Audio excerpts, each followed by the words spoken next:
Hello friends, வாங்க பேசலாம். Husband ஒரு வேண்டுதலுக்காக எலுமிச்சப்பழம் மாலை போடுறதா வேண்டியிருந்தார் கோயிலுக்கு. சரின்னு சொல்லிட்டு வாங்கலான்னு சொல்லி போகிறப்போ ஒரு மாலையே ரூ. 700 பக்கம் சொல்லியிருந்தாங்க. சரி நம்மளே பழம் வாங்கி கோத்தரலாம் அப்படின்னு சொல்லிட்டு நான் எலுமிச்சப்பழம் வாங்குறதுக்காக மரம் வச்சுருப்பாங்களா அவங்க வீட்டுக்கு போய் ஒரு 2 நாளைக்கு முன்னாடியே சொல்லிட்டோம். ஒரு 120 பழம் தேவைப்படுது அப்படின்னு சொன்னனால அவங்களும் ரெடி பண்ணி பழுக்க அவங்களும் எடுத்து வச்சு எங்களுக்கு கொடுத்துட்டாங்க.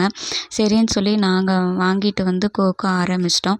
ஈவினிங் போல் கோக்க ஆரம்பிச்சுட்டு ஊசியிலேருந்து எலுமிச்சை பழத்தை குத்தி எடுக்கிறப்ப கொஞ்சம் கஷ்டமாக தான் இருந்துச்சு. இழுக்கவே முடியல.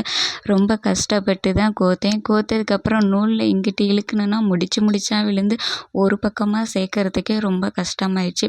ஓரளவுக்கு பரவாயில்ல, முடிஞ்ச வரைக்கும் நல்லபடியாக கோத்து முடிச்சிட்டேன். வேண்டுதலுக்காக செய்கிறப்ப எந்த சலிப்பு சங்கடமும் இல்லாமல் ரொம்ப மனநிறைவாக கோத்து முடிக்கணும் அப்படிங்கிறதால நல்லா ஸ்போர்ட்டிவாக எடுத்துக்கிட்டு கோத்து முடிச்சிட்டோம். ஈவினிங் போல் கோயிலுக்கு போயிட்டு வேண்டுதலை செலுத்திட்டு வீட்டுக்கு வந்துட்டோம். சரின்னு சொல்லிட்டு நைட்டை சிம்பிளான டின்னராக முடிச்சிடலாம்னு சொல்லிட்டு தோசையும் புதினா சட்னியும் ரெடி பண்ணி நைட்டு டிஃபனை முடிச்சிட்டோம். ஓகே, பாய். நெக்ஸ்ட் வீடியோவில் பார்க்கலாம். மறக்காம